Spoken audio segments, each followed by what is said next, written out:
Hey everyone, just give us a few more minutes. We're still allowing for committee members to join us either in person or online, and we'll get the meeting started shortly.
Good afternoon, everyone, and welcome to this afternoon's Bicycle Advisory Committee meeting. I'm Brian Smith II, staff liaison to the BAC. Next slide. Just to give an overview, and we will be recording this presentation. The BAC's mission is to advise and make recommendations to the Commission and the Director on issues related to bicycling in the city, including, but not limited to, amendments to the bike plan, bicycle safety and education, implementation of the bike plan, development of strategies for funding projects related to bicycling, and promoting public participation in bicycling, with the vision that by 2027, the city of Houston will be a safer, more accessible, gold-level, bike-friendly city. I think we may have enough people here for quorum, so I will start with the roll call and then give it to the chair. Chair Thompson? Present. Vice Chair Perez? Tracy Alexander? Leah Chambers? Adam J. Williams? Carl B. Salazar? Christine Anthony Miller? Present. Beth Martin? Present. Lisa Griff? Present. Trevor Reichman? Jessica Wiggins? Yahaina Mahmoud? Nick Hellier? Present. Judith Villarreal? Amar Mohite?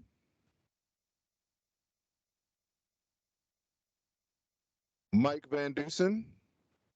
Present. Ana Ramirez Huerta?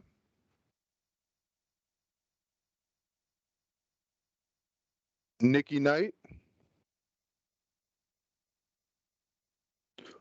Robin Holzer, Present. Vion McReynolds,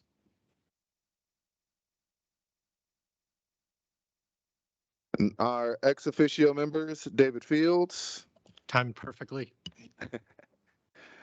Ian Lavacek, and Juvenal Robles.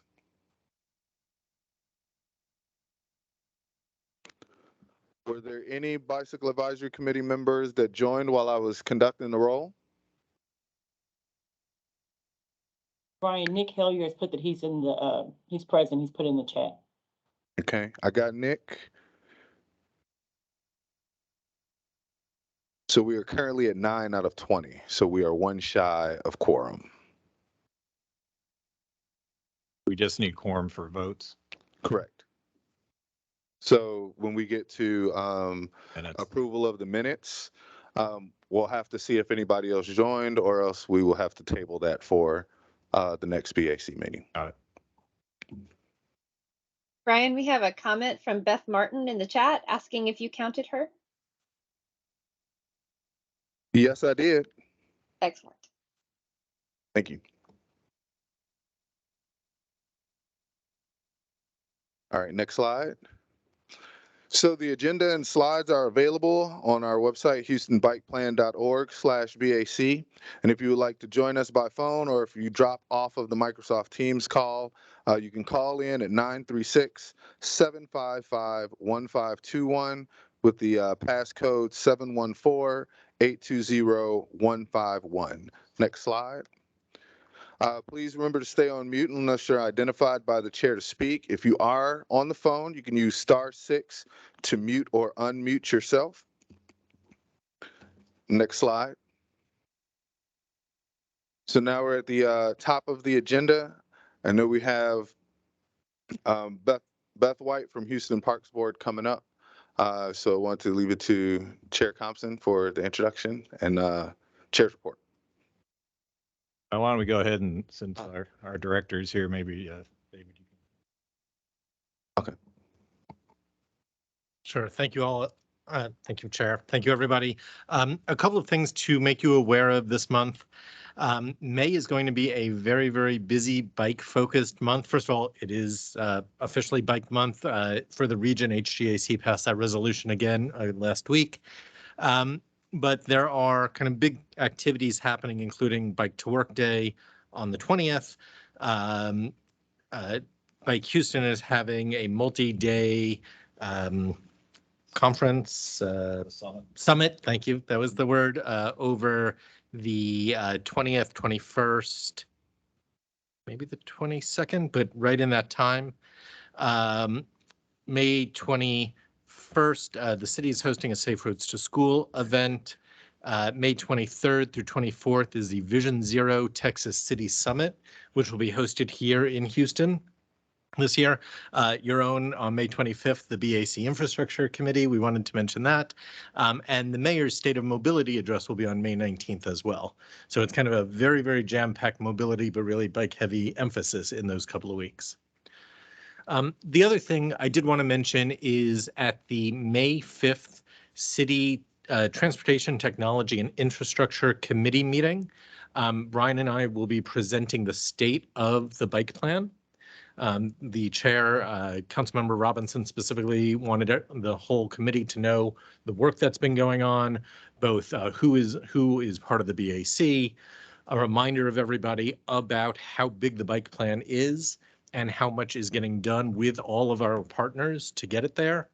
And then some of the priorities, like the work that you all did with Brian on the prioritization exercise, so that City Council understands their investment in capital projects is really based on a data-focused methodology that we can point to, and we have your support on. And then also part of that is going to be the recommendations that came out of your working group on the Bikeway Maintenance program. And we do encourage, to communicate that the end result of our network is not just a big network, but a usable network. And that maintenance plan for long-term is just so important to make sure the council understands that. Can I call on people? Did you want to? Go ahead, Leah. Thank you. I just had a quick question. You said that you were presenting the state of the bike plan to the committee. What day was that? May 5th. May 5th. And which committee was it? Transportation, Technology, and Infrastructure Committee, TTI. Great. Thank you. And is that a hybrid, both in person and? I'm 99% sure it is hybrid. Do you know off the top of your head? I'm not sure for certain as far as hybrid for public comments, Right. but I do know it will be broadcast on HTV. You might have to be there in person to comment. We can confirm. Okay, that'd be good. And comments, I think the way the committees work is you do need to sign up the day before. So Brian, maybe we can send out the link to the committee's webpage Absolutely. from that committee to this commission's list. Sounds good. I'll add that to the post-meeting email. Mr. Chair, that's my report. Okay, thank you, David. I'm just going to leverage off of that last item that David mentioned as far as maintenance goes. We were just reminiscing here the last time we had the full Bicycle Advisory Committee meeting here in person was in January of 2020, which was my first meeting, but not as a member. I was a guest speaker, and my topic was bikeway maintenance. So it's an area that's very close to my heart. I think it's close to anybody's heart who tries to ride, especially, our new protected bike lanes that are quickly filled with debris, making them unrideable and to the frustration of everybody, including motorists. So I do intend to attend, whether it's virtually or in person next week, and I would strongly encourage the members of this committee, as well as those tuning in today, to weigh in and support, provide the city council that input as well as that support for them to hopefully provide some increased funding for bikeway maintenance in accordance with the report that this committee put together last year. That concludes my report. I would like to, and it's my great pleasure to introduce Beth White with Houston Parks Board. I've said this before, it's becoming almost cliche, but transformative is a cliche. It's overused, but it certainly applies to what Houston Parks Board is accomplishing for the city of Houston with the Bio Greenways. And I'm anxious to hear about what we're doing next beyond the Bayou. So again, thank you so much, Beth, for joining us, and we're looking forward to hearing your presentation. Well, thank you so much, Tom. It's such a pleasure to be here and talk about the work we've been doing in partnership with all of you to expand access to green space, create new protected bike lanes, and really create an interconnected system of parks and open space. So with that, I want to jump into the presentation and we will get going here. So I think most of you know us, but for those who don't, I'll give you a little refresher. We have been around since 1976. We were set up by some very generous philanthropists who wanted to support Houston parks. Our mission is to create, improve, protect, and advocate for parks for everyone. And we are driven by the principle of park equity. Our vision is thriving parks and communities for everyone forever, which is what is our North Star. On Bio Greenways, as Tom said, it may be a cliched word, transformative, but really it does describe this initiative that was a pretty bold move on the part of Houston Parks Board and the many partners who had been thinking about this. And really, it's the biggest down payment I think the city of Houston's ever made on park equity in one fell swoop. So it really is a pretty transformative effort. It's done in partnership with the City of Houston and Houston Parks and Recreation Department, as well as in close coordination with Harris County Flood Control District. And it was really since 2012 that Parks Board has been focused on being the project manager for this critical project by connecting 150 miles of existing and building new trails within that 150 miles along 9 major bios. This will provide access to 1.5 million people within 1.5 miles of a Bio Greenway. So just a short bicycle ride away from a Bio Greenway. We have active projects along all of these bios, and I'll be touching on those throughout the presentation. But I think the funding model for this is one that's really interesting. As a public-private initiative, we have $100 million toward the project because of a city bond that Mayor Parker was willing to put on the ballot. It got the most voter approval, or most votes of any bond, 68% voter approval that year. And we agreed to raise a match for this. We overmatched it. We've raised about 128 million as of yesterday. Another gift from the county. So we're thrilled at the support that this project has gotten. As part of the fundraising, and Tom, this will be near and dear to your heart, we received a historic $50 million donation from the Kinder Foundation to launch the campaign. At the time, it was the single largest gift for parks in Houston's history, one of the biggest in the country.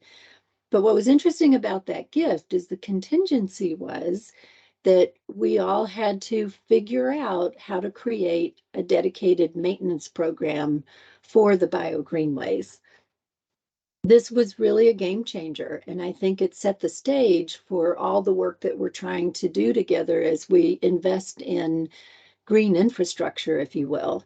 We, as part of our project manager role, had to figure out how to create that with the city. We have bought land, we raise the money, we design the projects, we hold the construction contracts, and now we are the long-term conservation and maintenance manager of this system. This is a really high priority for us and a tremendous opportunity to engage the community while we're doing it. Here's some photos of our green teams out there restoring prairies, planting native vegetation, doing invasive species removal, putting in bird and bat nesting boxes, and really trying to restore the natural habitat along these biosystems. And anyone wants to sign up for being on the green team, please do. Our conservation and maintenance program started in 2014. And this is just a really fun dashboard just to show how much work they get done out there. Repaired or replaced 7 bridges. There are a total of 56 bridges in our system. We've replaced old trails. We've treated over 10,800 graffiti sites, which we'd rather do less of, but we've become pretty expert at that. But we've also become very expert at removing flood debris. And between litter, silt, debris removal, we have removed over 5,000 dump truck loads from our system that would otherwise clog our waterways and Galveston Bay. And then the progress that we're making on Bio Greenways, despite Harvey, despite the pandemic, we have 129 miles already open to the public. Our goal was 150, but we're going to surpass that goal. And this next map shows you what we have underway, what's in progress, sort of color-coded. And that's about 36 miles that we're continuing to finish up. Some of that work was deliberately postponed so that we could coordinate with Harris County Flood Control and essentially stay out of their way as they did their flood management improvements. And then we go in behind and put in the trail. In some cases, Flood Control is putting those trails in for us, which is really an extraordinary partnership. This map I like to show because it shows the complexity of managing a lot of small pieces that add up to a huge system.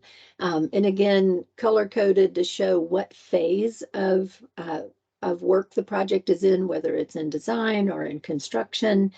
And then the next chart, which will be very familiar to Brian, because our wonderful Lisa Griff, a member of your committee and our Beyond the Bios project manager extraordinaire, submits this to Brian on a regular basis. And this is the one that was submitted, I know, just several days ago.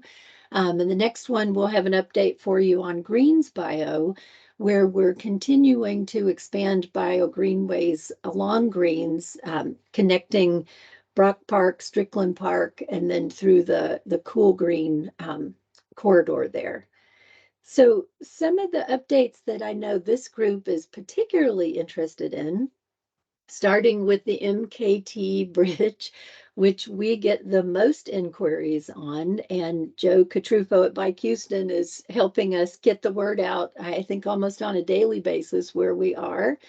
As you know, we were working along to repair this bridge at the city's request. It wasn't part of our original Bio Greenway system, but we were happy to take it on because it's such an incredibly important link in the system. Unfortunately, just as we were finishing up, there was a pretty significant fire, as you can see from these very dramatic photos. So we had to shut down, had to do inspections with the fire damage, figure out how badly it was damaged. Got back on track. Our contractors are installing steel supports on the north side of the bridge. There'll be wooden cross bracing and concrete footings below. And we remain on track for reopening the Mkt Bridge for this summer. Of course, all of this is weather permitting. The current detour that's out there will remain in place until construction is complete. So I just want to thank each of you and everyone who uses this trail for your continued patience as we work very diligently to restore the bridge as quickly as possible. Please stay up to date on the repairs and more by following us on social media, and we'll have a slide at the end. If you don't know our social media handles, we will provide those to you. And again, I know Bike Houston is helping us push out this information. But I want you to know we will invite all of you when we are ready to cut the ribbon and reopen this trail this summer. And hopefully we will continue to be in coordination with the city, who is finishing up a really important connection to this area along Studemont or under Studemont. So this is going to be a really incredible nexus along the system. And of course, right next to our Bio Greenways Park, which I'm sure many of you are familiar with. And if you're not, please go spend an afternoon or morning in that park because it's really quite lovely. Another item that we've been working on that I know is very much at the heart of all of your work, and with David Fields, with Vision Zero, and anyone who walks or rides a bike in the city of Houston, and that's about trail safety. So we have been working with Tool Design, who's a national leader in trail planning and design, their local partner, Traffic Engineers, who I'm sure is familiar to all of you, to conduct a safety audit. Our primary focus was to determine what improvements could be made along the system to increase safety for all trail users, not just cyclists, but pedestrians. And, there's some places where we have equestrian users, but particularly at points of potential conflict, such as the trail street intersections, and then just generally improving the overall trail user experience. So we have received the draft report. We're looking at it internally. We're going to discuss some next steps and come back to you, and want to set up a meeting with the Bicycle Advisory Committee, our county partners, other bike advisory groups, for instance, HGAC's Ped Bike Subcommittee, and work together to really help set these safety priorities for all users of the greenways. And if there are things that are in our control to institute some of these, we will implement them immediately.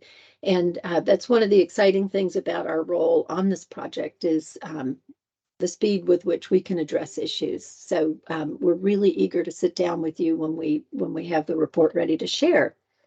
So I know everyone's interested in what happens after Bio Greenways, and we were very fortunate that the Houston Endowment was very interested in that question midway through Bio Greenways, and helped fund a study to help us think about, once Bio Greenways is in place, how does that serve as a spine essentially for a more interconnected system that builds on primarily east-west connections and connect things up north and south, connect Bio Greenways to the neighborhoods that are within that walking and biking distance, But it's really been fascinating to have the opportunity to take a look at this system from the perspective of providing equity, looking at access and connectivity to residents, commercial centers, libraries, just where people live, work, and play. And then thirdly is how to work with our natural systems, not against them. So we were really fortunate to bring on a great team with Michael von Valkenburg and Associates and Hewitt Zollers Architects, or Morris Architects, which was bought by Hewitt Zollers. And now we're continuing to implement the things that we put forward as ways to start to create that system. And since Harvey, Beyond the Bios has come into even greater importance, not only for us, but for everyone who is looking to have multi-purpose infrastructure, to look at our flood mitigation efforts, not just for flood control, but providing recreational uses for enhancing our native habitats and for providing active transportation through these bikeways.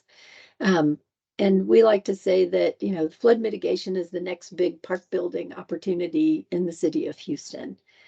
So when you look at the question of, you know, what is Beyond the Bios, it's really, put simply, a region-wide plan to create it's simple to read, more difficult to say today, a region-wide plan to create an interconnected system of parks and trails to build a more resilient and equitable Houston. And we are so delighted to tell you how we've been looking at the city and working with many of you to move this forward. What everyone knows by now is what is a Bio Greenway. So, of course, our first sort of typology, if you will, in looking at parks and open space is the opportunity to continue to expand the Bio Greenway system, given the bios that we have. We're also looking at regional connectors, taking advantage of the utility corridors with either Centerpoint or the gas pipelines to use those as connectors between bio to bio or connectors on their own. Looking at hub parks, and again, that flood management aspect helps us create these larger parks that are needed throughout the system. And then the smaller neighborhood parks and how we continue to build the connections to those really important smaller neighborhood parks, which are most accessible to people. So when we looked at examples of where are the places that we could think about expanding, and we're taking this out to our partners, both at the city and the county, like Cypress Creek is an incredible opportunity for east-west connections across the northern part of Harris County. Along Hall's Bio, where we've done, as you see on the green line, that's what we have in place. But we could really keep expanding on Hall's Bio to address park equity needs in areas that have not had a lot of park investment. And then one project that we identified and we're delighted to be working on bringing it forward is Vince Bio, which connects to the Strawberry Trail in Pasadena. And we're going to tell you a little bit more about that. On Bio Greenway's connectors, you can see there's, we call it the headwaters, this long north-south connection between Brays and Cypress Creek. That would be sort of the ultimate dream, right? To get from Cypress up to Brays. A few challenges, but we're keeping our eye on that. Spring Branch and North Side, another one we're going to show you a little bit in more detail. And then, of course, the East Side connector that would make a strong connection to Clear Creek and Brays Bio. So looking to hub parks, again, starting back up north, Little Cypress Creek and Cypress Creek, there are lots of opportunities and partners in that area to think about hub parks in relation to these greenways. Cashmere Gardens and along Hunting and Halls, a new flood management park opportunity. And then McGregor Park, looking at an existing hub park on Brays Bio and having just updated their master plan and thinking about how to have even better connections to and through McGregor Park, connecting to protected bike lanes that Precinct 1 is doing, improvements to the metro system, a really important existing hub park. Then we, under the Beyond the Bios banner, if you will, is all of our work, which includes an initiative that Mayor Turner put forward to address park equity called the 50-50 Park Partners. And it's taking a look at the 180 neighborhood parks within the Parks and Rec's 380 park system, finding those 50 parks that have the most need for investment from either a standard of care perspective or not enough investment over the years, to be really clear about it. And so we worked very closely with Parks and Rec to do an analysis of the parks to see which ones were of the most need. And then we also analyzed the parks against a number of equity criteria to see where we could really begin to address how we prioritize our funding according to equitable allocation. So we're looking at those parks throughout the city. We've looked at a new neighborhood park in the East End, and then, potentially improvements at Beach White Park based on all of these criteria. So going back to the regional connectors, to give you an idea of a project that we're working on now, and very proud to say that we've made a lot of progress on this. It's an 11-mile hike and bike trail vision from White Oak Bio Greenway through the heart of Spring Branch all the way to the Addicks Reservoir. It would be a phenomenal connector on a number of different levels. It's a pretty high price tag. We estimate it cost around $30 million to complete this. But what's exciting is that we have an amazing partner with the Spring Branch Management District who has already funded the completion of phase 1. I'm sure many of you have ridden this trail. We opened phase 1 in December of 2020. It's 2.4 miles between Blaylock and Wirt Road. And the phases 2 and 3 are also shown on this map. Phase 2 is in planning. Phase 3 is in permitting. And this is one of the many projects that Lisa Griff keeps moving forward and working hand in hand with our partners to bring toward reality. Another project that Lisa's working on, and it's available for questions at any time during the presentation or afterwards, but this is one that we're really excited about from the perspective of combining flood mitigation and the creation of new parks. This is the old Inwood Golf Course. The city and Harris County Flood Control got together and teamed up to try to address flooding in this neighborhood through both detention and drainage. Then the mayor asked us to take a look at this, given its proximity to the White Oak Bio Greenway, our work in Acres Home with its complete communities, and our Beyond the Bios park planning, and how can we add recreational components to this water management planning effort.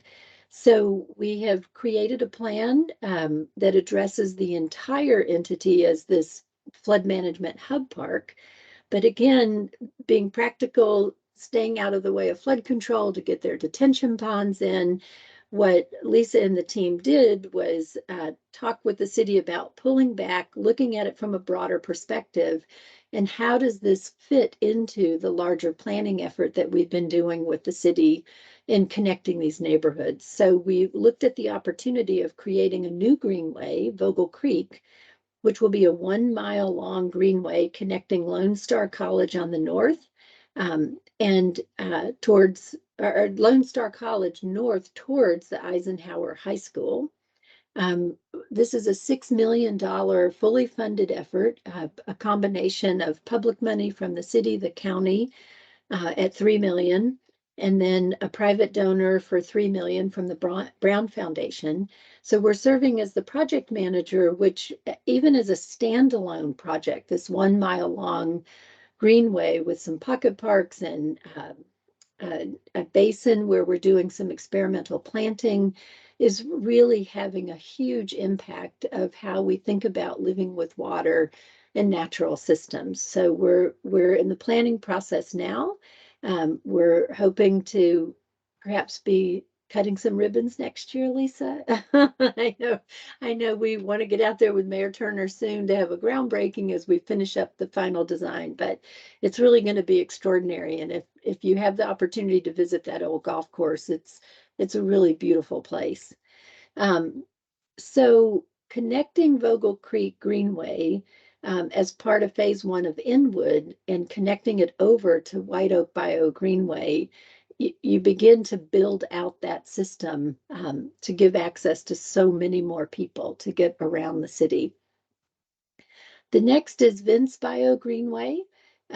This is another unique opportunity that came about because of a planning effort that we worked on with some consultants, with Oscar Robinson, and the city of Pasadena, and they did a citywide healthy parks plan.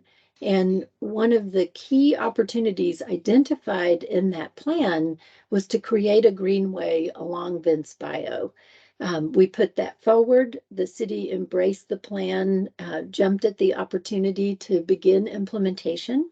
So we're the project manager with Lisa in the lead. Yes, Lisa is a very busy lady at Houston Parks Board, but we're at 30% design.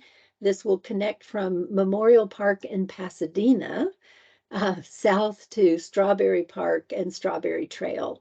And again, just another incredible opportunity. And we continue to look for connections from this greenway into the broader system of Bio Greenways and beyond. Another important trail is Sharpstown Trail, which we're working on with the TERS. Phase 1, we've completed permitting. That will be 1.8 miles. And we have it on hold right now, but for a very fine reason. Congressman Al Green dedicated an earmark grant of $1 million toward this trail. It passed Congress. We're working out the grant agreement, and the minute that's done, we are going to start construction. And it's really exciting to think about phase 1 is 1.8, phase 2 will be another 0.8, and phase 3, 0.5. But again, one of those really important connectors to get people from the neighborhoods down to the Bio Greenways. And then one of the areas, and this is, again, very aspirational, lots of complications, but a section we call Headwaters, this new regional connector. We're working on a feasibility study with Precinct 1 of Harris County in the International Management District to think about around 4 miles of this system, trying to connect Bray's Bio Greenway to Keegan's Bio Greenway. And you see that shown there on the left-hand side, the red little section at the bottom of the map. And then other studies were looking at different segments.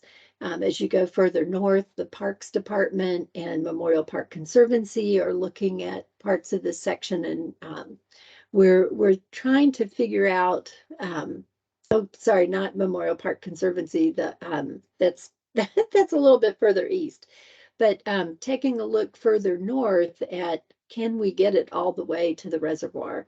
So these are big, hairy challenges, but we continue to make steady progress with our partners in the utilities world and try to address issues as we go. But we understand they have a business reason for using these corridors, but we're pretty persistent, so we're gonna keep at it.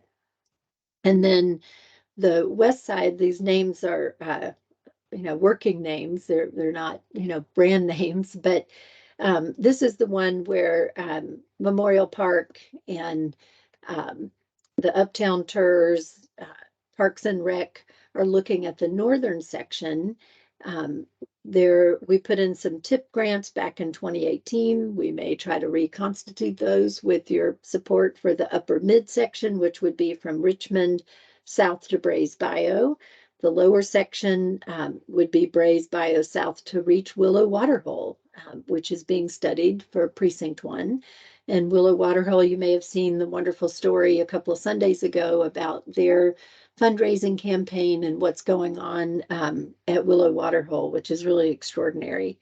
So these are all really incredible sort of near-term opportunities that we're sort of doing, chunking it down a piece at a time, but they really add up. And one thing I would love to invite all of you to this coming Saturday is a celebration of a 1.4-mile segment along Sims Bio, which is going to connect Glenbrook Park to Stewart Park. That's S-T-U-A-R-T. There's another Stewart Park, S-T-E-W-A-R-T, along Sims, a little further out, but to Stewart Park. And then it goes through the Botanic Garden.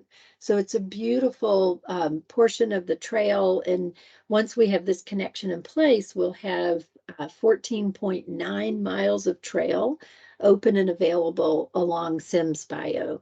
We're going to start the speaking program at 11:30, but bring your bike because we're going to have bike rides and sort of a little mini festival with the community. It's going to be really fun. The other bike-oriented event that we're having, and I'd love to get it on your list, David, of all the bike things going on in May, is that we're working with the Orange Show to have an art bike festival. And it's going to be really fun. We had hoped to do this in 2020, but the pandemic canceled our plans. So we are reconstituting this event with the Orange Show, the Houston Independent School District, and we provided about 250 bikes to the schools to work with the art teachers to turn these bikes into works of art. So we're going to be in McGregor Park, going back and forth between Fondy Park, Smither Park, and McGregor Park along Brays Bio Greenway. So we hope you come out and join us for that event. And I wanted to leave a little time for questions. And as I said, if I can't answer them, Lisa Griff can give you all the details of the extraordinary work that she and our team are doing to create these systems. And here are our social media handles if you want to follow us on social media. So that's our presentation. Thank you so much, Beth. I mean, you guys are amazing. You really are. All you've done and all you've got in the hopper, it's just fantastic. I've got two questions. One, will the presentation be available for us? Sure, we'd be happy to provide it. That'd be fantastic. Maybe you can send it to Brian, and Brian, you could distribute. Yeah, absolutely. So Lisa sent us the presentation just as a technology backup. So I'll make sure to add that to the slides and send that out to everybody. That'd be great. And I had a question on the trail safety audit. You may have mentioned it, I may have missed it. Do you have a target date for when the final report will be completed?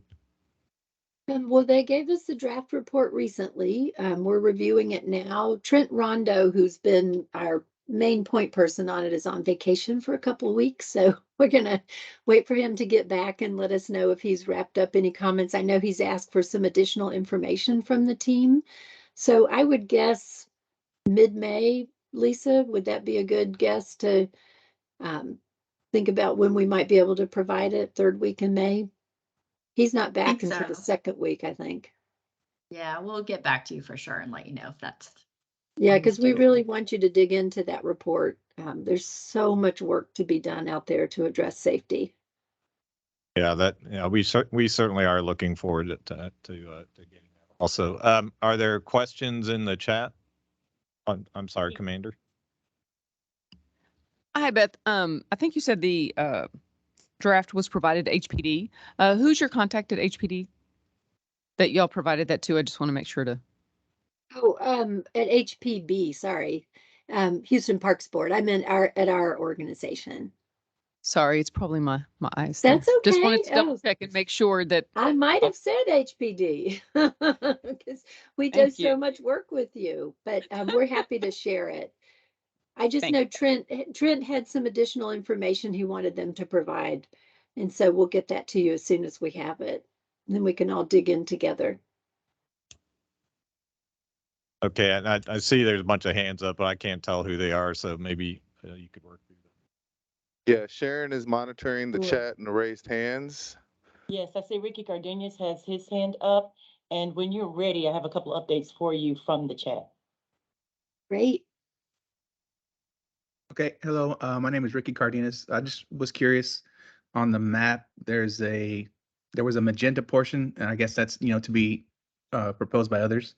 Just to the east, I'm sorry, yeah, just to the east of downtown, and that was proposed by others. I was just curious, is that a Buffalo Bayou Partnership project? If it's the slide I'm thinking of, yes, we tried really hard in the first round and subsequent rounds of Beyond the Bios to honor all of the work that's going on because there's so much great work by Buffalo Bio Partnership, West Chase, the TERSs, the management district. So it is a challenge to keep up with freshening all that up. And so we didn't want to put a plan out there that would imply in any way that we're going to take all this on. Here are the pieces that we know others are doing. How do we connect up and work with folks to maximize those? So I should have been clear about that. I'm glad you caught that. Thank you. I don't currently see any other hands raised. However, I do want to kind of go backwards a little bit in the chat box to make sure we don't miss anything. Beth, is it okay if I go ahead and restate your question? Is the 50/50 Parks Equity Report available to the public? The one that Houston Parks Board did with Parks and Recreation. So I guess I'm not sure who that's directed to, but if anybody could respond to that, and then I'll go on with the other updates in the chat. Okay. Well, thanks, Beth Martin. Hi there. Haven't talked to you in a while. I'd be happy to share that we've created a map that shows where all of the 50 parks are. And where we are right now is we have the first 11 parks have been through the community listening sessions. We've matched them up with the corporate sponsors who, I should say, the way we designed it, the private donations go into a pool of funds, and then we match those up with the public funds and address the parks from an equity need, because a lot of the public funds come from the park sector funding, which are based on developer fees, and not all neighborhoods have developer fees. So we have those first 11 ready to go. Our interlocal agreement was approved by City Council a couple of weeks ago. We're just letting the contracts now. So the construction, design and construction for those improvements on the first 11 will begin.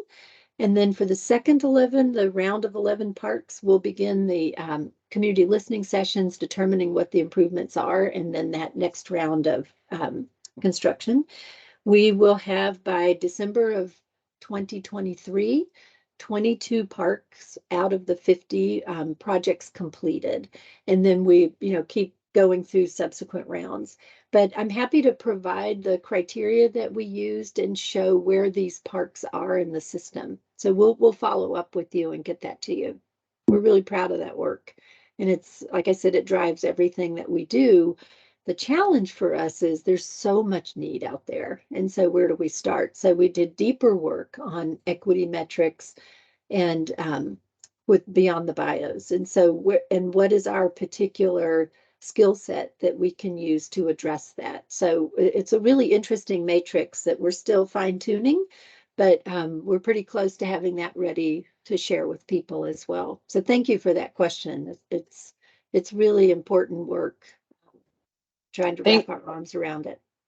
Thank you so much, Beth. I just wanted to respond. It's so wonderful seeing this presentation and kind of reconnecting virtually with you as our guest today. I'm putting on my kind of non-BAC board member hat, and just as a member of the public, just really excited about the strategic way that you all figure out how to make sure that we're investing in green space. I'm working with, it's kind of a city project, again, wearing my citizen hat, on kind of a Houston 2036 task force, and I'm on the environment committee. And one of the projects that we're focused on is just how do we focus on equity as it relates to parks. And of course, we're seeing all the wonderful work that HPB does, but we absolutely see that equity lens of there's so much need. And so that's kind of why I'm asking, because hearing you talk about this equity report that you did with the Parks and Rec Department, I'm hearing there's 380 parks. I think I heard that number, and that, you know, you selected the 180 to kind of take a closer look at. So it's those things that I'm really interested in for that work. I can follow up with Lisa if she's best, or whoever, but I'm eager to get my hands on that report, because I think it would be kind of instrumental in understanding the equity lens and how decisions are made regarding resources. No, we'd be happy to share and keep adding to the conversation. And, you know, it's interesting that there are so many wonderful park conservancies in Houston. I mean, second to none anywhere in the nation. But, you know, it's maybe a dozen, not quite a dozen. But when you think of 380 parks in the city of Houston system, but then we have 4 county precincts, and they also have a system of parks. So there's also Park Score, which you're probably very familiar with, that the Trust for Public Land publishes every year, and it shows where Houston ranks against other cities. So the Bio Greenway system, what makes me so excited about that is it's not just a park. It's, you know, they're linear parks and greenways, but they're also active transportation routes. But for some people, it's the only park they know. But if we can keep building that system together to get people to parks, if you build them and they can't get there, what's the point? So all of this is additive. So I'm excited you're working on the 2036 initiative. That's really great. Great, thank you, Beth and Beth. I didn't know if Beth was going to pose that to Lisa or to Beth. Okay, thank you very much. Let's go on. I have a note from Ricky Cardenas. He says he'll be volunteering. Now, Ricky, I see the note, but I don't know if you're going to be volunteering for the ribbon cutting celebration or for the bike festival. So if you can click on or send us a note and let us know, but I did want to mention that. We do have a couple of people that joined the meeting late. I have Amar Mohite, he joined at 3 o'clock, wanted to let you know. Adam Williams joined at 3 o'clock and wanted to let you know. And then also, you have another one that came in. Wanted to tell you about that. I'll find that name in a minute, but somebody wanted to applaud you, Beth, and that was for all the work that you all do in regards to the flood debris. And this is from Kevin Strickland. He said, you all have done an amazing job, and your amazing ability to clear flood debris, always impressive. And he says, thank you. Well, I tell you, Trent Rondo and our conservation and maintenance team are amazing. So I will pass that along. I know they will appreciate that. And it's so important for investment, whether it's public investment or private investment. You know, we've got to maintain what we build.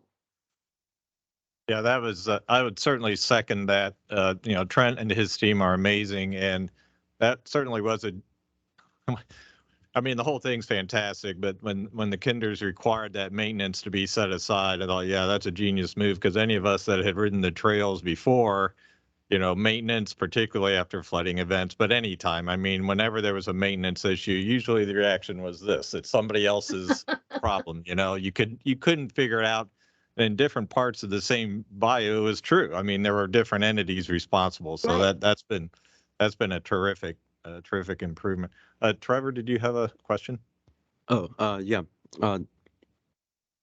It's exciting to see all the expanding access to the greenways outside of the loop. My question is, inside the loop, with Memorial Park being our largest urban park within the loop, is there a better way to connect Allen Parkway to Memorial Park, being that the Buffalo Bayou goes all the way to Memorial Park, but the trail ends at Shepherd? Is there a plan in the future, or is it conceivable that the path will continue eventually all the way to Memorial Park? That is such a great question, and it is something that we are working toward.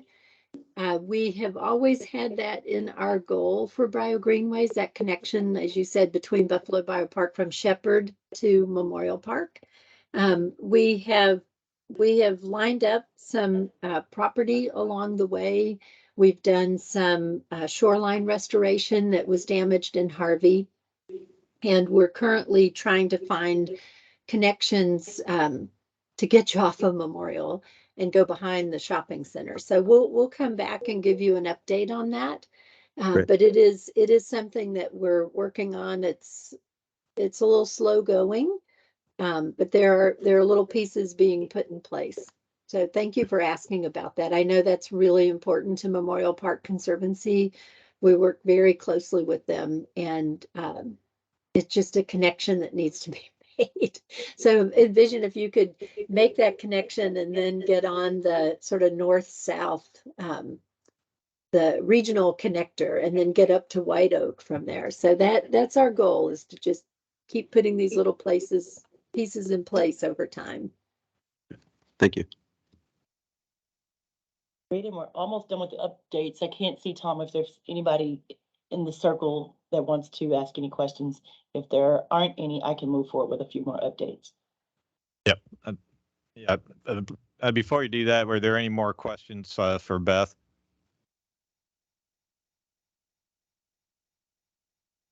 Well, if I could just say thank you so much for having us. And you have Lisa Griff on your team there. I'm sure a very valued member of this group. So any questions you have, please let Lisa know. And Amar, I'm so glad you could join. You've been such a partner in Bio Greenways and the Beyond the Bios work. So it's really great to see you, even your little image for me right now at the end of that table. But thanks again, everyone, for having us today. We really appreciate what you do and what you're trying to create for the city. Glad to be a part of it. Feelings very mutual, Beth. We're just thrilled with all that you're doing, and thank you so much for taking this time to give us this terrific update. Absolutely. And I'm sorry we had to reschedule from January, but we have more to tell. So right, exactly. Thank you so much. Before you go, Ricky wanted to let you know he's volunteering for the Sims Bayou ribbon cutting. Oh, thank you so much. Awesome. Oh, that'll be really fun. Well, I'll let Lisa Kasanovich there. Lisa G, will you please connect Ricky with Lisa K? This is awesome. Thank you. All right. Thank you, Beth. Bye-bye. Bye. All right. So we'll keep going on with the agenda. Want to acknowledge Bicycle Advisory Committee members that have come since we've started. Amar and Adam, could you respond with an audible yes so we can count you? Yes, this is on. All right. Do we have any other BAC members that joined after we took the roll? Yes, you have Juvenal Robles. He joined as well. That's the name I was trying to find. All right. Juvenal, can you announce yourself with the here? I'm here. Thank you. Awesome. We now have more than enough for quorum. So we can go to the next item on the agenda, the approval of the January minutes. Okay, I will entertain a motion to approve the January meeting minutes. Holzer, motion to approve. Second. Right, Second. Leah seconds. All in favor, say aye, or raise your hand virtually, whatever. Aye. Aye. Aye. Any opposed? All right, the minutes are approved. Thank you. All right, so we'll go to public comment. There were no written comments that came in through the BAC inbox before 2 p.m. today.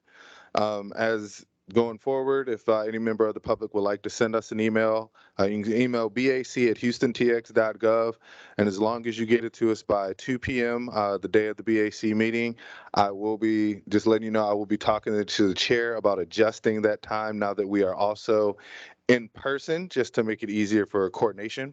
But also just once again to talk about the phone, if you are calling in, you can use *6 to unmute yourself when called upon by the chair. And you can also type your name into the comments section at this point right now and say that you would like to provide a public comment. So we will open the floor There's nobody here from the public, so we'll start with Microsoft Teams. Sharon, is there anybody that has announced themselves who want to make public comment? I don't have anyone that has announced to make a public comment, but I do have one more comment that's in the chat. Oh, there's something just popped up, but let me make you aware of Emmanuel Nunes, who says, let's make Adopt a Bike Lane community programs. So that was one of the things that he commented on. I did have someone while I was speaking just a minute ago pop up for public comment. It's Matthew Tetlow.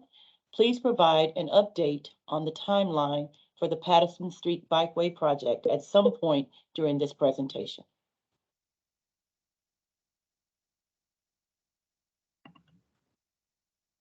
Was that clear? I have another comment also, another public comment from Emmanuel Nunes.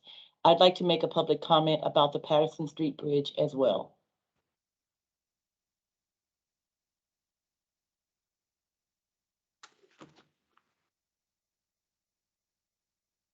Okay, so start with Matthew. Would you like to make an audible comment as well, or just the note from the chat?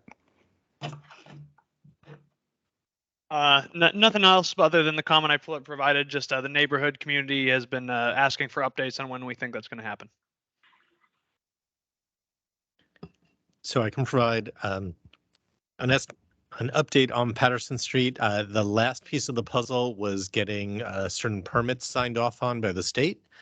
We have those, and I recognize how bureaucratic this sounds. We are literally waiting for the paperwork to confirm their signatures.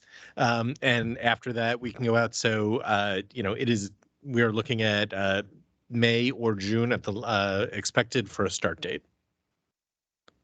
Thank you very much. I'm very excited. Receipt of those pieces of paper. Pieces of paper take that. I don't have that off the top of my head. I'm sorry, but we can dig that out for you. And Emmanuel? Yes, hi. I also wanted to make a comment about the Patterson Street, but except it's not about the bikeway. It's about what happens at the end of that bikeway. I think everybody here knows about the inclusion of the Patterson Street Bridge in the bike plan.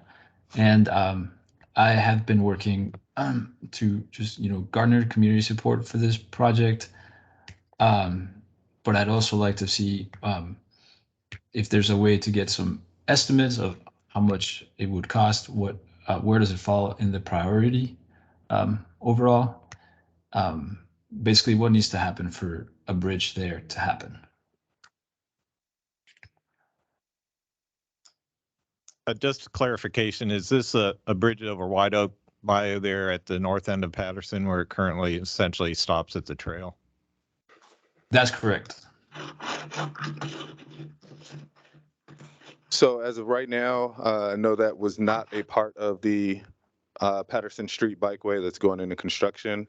We did a prioritization exercise with the BAC last year. Unfortunately, that particular segment was not one of the priority corridors that we will be focusing on for the next few years as far as our next CIP funds. But when we run the prioritization exercise again, we don't just use data, we also take into account public comments and concerns to uplift things that the data doesn't necessarily show.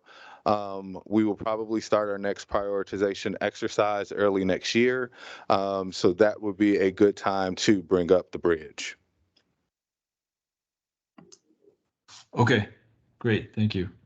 And that would be for construction on which timeline? So our prioritization exercise, mostly what it does, that identifies the corridor. So as funding comes up, either through our CIP program, or if the city gets other funding for bikeways, those are the corridors that we apply that money to first.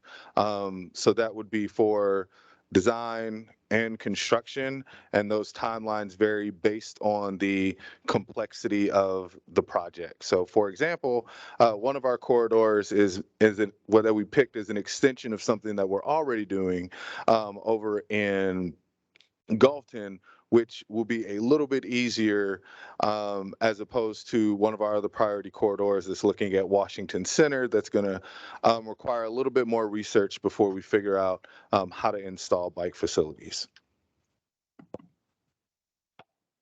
Got it. That makes sense. Thank you. And one last thing is I'd like to see if at some point, maybe during the next meeting, I can do a short presentation on some of the findings that we've found regarding these bridges. If it would make sense during the infrastructure meeting next month. Okay, absolutely. So you can use either the BAC at houstontx.gov email address, or you can send me an email directly. Mine is Brian D, as in Delta, .Smith at houstontx.gov, and we can be in touch and talk about you presenting to the infrastructure subcommittee. Perfect. Thank you. Great, Brian, we have a couple of hands up in the chat for Mike Van Dusen and Christopher Huddleston. Not sure which one went up first. I'll go ahead and jump in. This is Mike Van Dusen. I want to make everyone aware that during the 2018 funding, HGAC funded a project to make a crossing of White Oak from Rutland down to the South Shore. And so that's in fairly close proximity to the end of the Patterson Street. So that would be another option. I'm not sure what the timing is on that. I think Ana Ramirez Huerta may have some information on that, but it is in the queue. So. Thank you, Mike. I'd heard something about that also, but I wasn't aware that it had been apparently approved by the HGAC. This was, yeah. I don't know if the money's available quite yet, but they don't want to turn loose of it. Right.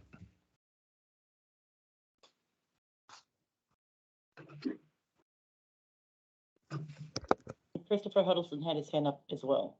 Christopher? Yes, good afternoon. This is Christopher Huddleston. I was wondering, the bikeway prioritization information, is that like a list that's publicly available? Or is that just something you'll have internally? So a little bit of both. We actually published an interactive map that shows how the entire bikeways network, as it's built out in the Houston Bike Plan, everything that's currently unbuilt, how it ranked from priorities 1 through 4. And then also in a series of presentations to the BAC last year, we identified those corridors and presented it here in this space.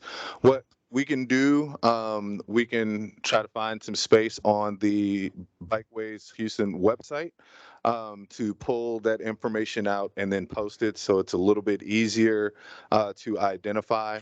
Just give us a little bit of patience for it because we are a little short-staffed. We're small but mighty, but we can be sure to get that up.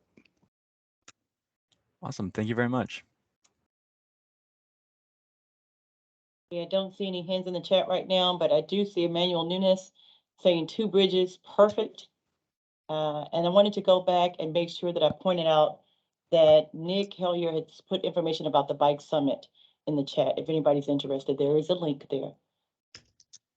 Awesome. And we'll be sure to share that link at the end of the meeting. So up next, we'll have Kim Mickelson from our legal department. Okay.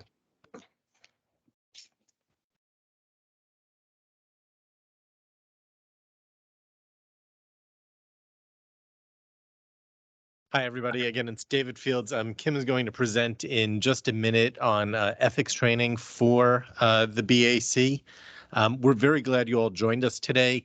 This is not just a checkbox. This is not just, something everybody should listen to and multitask and go do something else while it's kind of playing in the background. As a planner, we take the ethics responsibility incredibly seriously. This is, starts to talk about as decisions are made, as you run as an organization, as a committee, that the rest of the public who is not as aware about the day-to-day details of the work you're doing, that they can look back and say, look, they followed a code of ethics, they followed the codes of guidelines, and that matters to people when things become a little more difficult and they start to question decisions that get made. They do start to look at this stuff, and we like to be able to say, look, our commissioners were trained, our committee members were trained. So we ask that you take this really seriously, give it the focus it does deserve. Kim did remind me just before she left, it's also a requirement of signing up for the committee. So, you know, there's the moral responsibility as well as the thing you already said you were going to do. So we hope you'll take it seriously with us. We've actually asked our staff to also listen and pay attention. We feel like we are equally responsible to uphold that ethical responsibility. So we're right here with you in it. But we might need one more minute.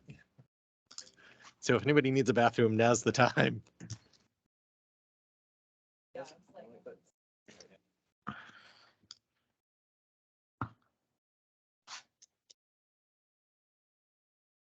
David, this is Sharon. While we're waiting, we had this brief intermission here.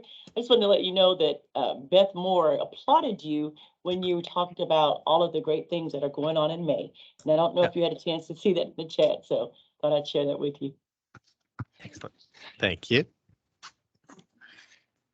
Well, some of us are taking a quick break here while we're waiting for Kim to become available again. So if you'd like to do likewise, maybe a couple minutes.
Carry on. Sorry about that. Oh, you already introduced it. All right. Well, sorry everybody for that, but you get a flavor of how my week has gone. So my couple of months. So, David, did you introduce me? I didn't actually introduce you. Okay.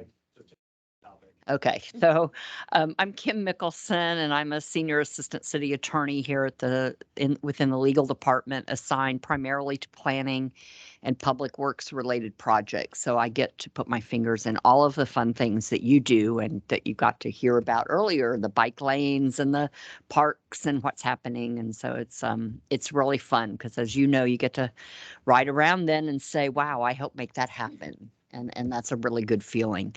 I love bankruptcy lawyers, but I'm glad I'm not one of them. Oh, geez. This is much more interesting. Since Beth got so many volunteers, I'm just going to put this out here. My week has been crazy because I'm currently looking for a planning attorney. So if anyone knows of a planning attorney or someone who wants to learn this stuff, let me know. And we'd be happy to put them to a lot of work. Because things have been so busy in the office, and I'm sorry I haven't been able to attend your meetings more regularly, but planning has a pretty stout number of committees and boards, and I know staff has you well in hand here. They're really good about asking me questions before we get to the meetings. So haven't had to come, but hopefully that will even out as we get fully staffed up too. So you'll see more of either me or the newbie. After you've heard all that really fun stuff about parks and connections with bike lanes and on that, you get to hear ethics. And I'm so sorry, but it's so necessary. And the mayor has made it a priority for all boards and committees to get this training. We'll try and go through it fairly quickly. I will warn you that the bad news is I can talk about this for hours. And I know you've already been here for hours, so we'll try and get through it. But I do want to encourage you to ask questions, raise your hand, put questions in the chat, and Sharon, if you'll keep an eye on that. I'd rather answer them while we're going through it, because if I'm talking about open meetings and you have a question, I'd rather answer it then than for all of us to try and remember who asked what at the end. So please feel free to interrupt. Be happy to interrupt you. I see a hand already. Robin, you have a question? I do. It's I guess a procedural question, same idea. I know that we've had a bunch of folks come in as the meetings unfolded, but not all of our members are here. I'm assuming this is mandatory training. Can you say for a moment, our folks who weren't able to join us live and in person right now, what should they do to get caught up on this? That's an excellent question. And we are actually facing that with a couple of other commissions because everybody is busy, right? So we are putting together an alternate training date for commissioners who have missed it, depending on how many. I know one option we're looking at with the Planning Commission, which had 3 commissioners, I think, miss the training, is we're going to send out the presentation. And I will say we can send out this presentation today to everyone as well. But then we'll have a chance. I'm just going to set up a call with them to just answer questions more on an individual basis. So yeah, we can accommodate that if staff will keep an eye on who's here and who's not. Yep. Okay. Brian's got you all covered. I did mention we'll send out the presentation. My contact information is in the PowerPoint. So we can get started. Brandon, if you'll start flipping through. I'm going to try and get through all of these today and focus. I'm initially going to start actually with your open government requirements and kind of meeting issues and issues of procedure. We'll get into some of the legal issues about the ordinances that are involved. And I apologize, this is actually a slide I used in Planning and Historic Commission. Your ordinance doesn't really regulate private property, although what you all recommend for implementation will. So you do touch private property. And so I think it's important for you all to kind of hear a little bit about some of the constitutional issues that we have and things we have to bear in mind as your recommendations go forward. So next slide. I did not put this comic in. Says a career in politics and the trash can says ethics. Let's not do that. In my 25 or so years of practicing municipal land use law, I've never had a commission or an individual member charged with an open meetings violation or conflict of interest violation. I want to keep it that way. So let's stay clean. Next slide. I think of ethics as something very personal. This is a dictionary, type of definition, but a set of principles of right or good behavior.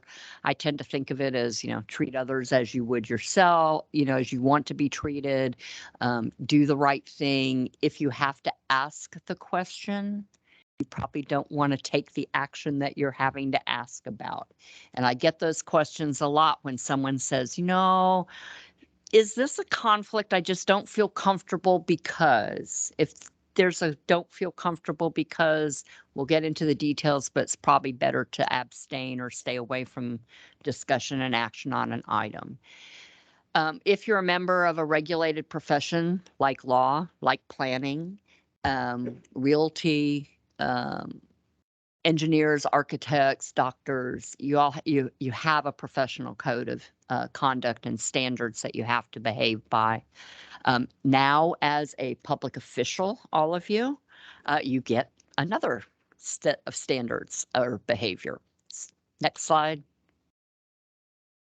I do bring this up because sometimes somebody on a commission or a board, committee, subcommittee says, that doesn't apply to me. I'm not a local public official. I'm not a city official. Well, yeah, you are. And if by no other tool you're a city officer by the definition in the city code, because you've been appointed to this committee. And so that imposes not only state rules on your conduct in these meetings and in your official duties, but also some specific city rules that actually are a little more stringent. Next slide. Yep, this means you. So because you're appointed, you're a city official, boom, here you are. So this just breaks down the last slide a little bit more. But all boards and commission officers are considered city officials. Next slide. So the City of Houston Code of Ordinances, which is really the set of laws that primarily govern the cities. We have separate standalone ordinances as well. But chapter 2 governs administration of the city, and it imposes residency requirements on members of boards and commissions, unless the council adopts an ordinance that specifically says, but some people can live somewhere else. And so we have some of those. We have that for Planning Commission. I'm trying to remember, I don't think anybody is specifically here outside of the county, but this could be amended to include other people from other areas. Chapter 33, Division 3 of the Code of Ordinances created the duty for the city to adopt a bicycle master plan. That was adopted in 2017 and adopted the structure for the Bicycle Advisory Committee. And I think it's been, I started in August of 2017 during Hurricane Harvey.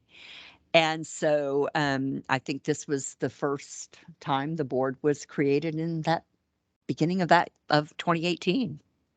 I had forgotten that. You all know you meet quarterly, you make recommendations up through Planning Commission and then City Council on what should be done about bike lanes and so forth. And I haven't heard you all come to Planning Commission. We should do that. Tell Margaret. Next slide, please. So, best recommended policies. Next slide. Just real quick, these are some of the things we're going to talk about today. I'm going to start with the government code. There are provisions in the penal code. If I have to say penal code, it's bad. Those are things you do not do. Local government code governs conflict of interest, and then charter and code of ordinances have some provisions as well. Next slide. Y'all have probably noticed that all of your meetings are posted with an agenda. You have to follow the items that are on the agenda. You can't discuss items that are not on the agenda, except in a limited circumstance, as you've heard, of where they come up in public comment. That's an opportunity for people to say, hey, I want this on the agenda. What do we know about this? And for staff or other members to give a short discussion. It's not designed for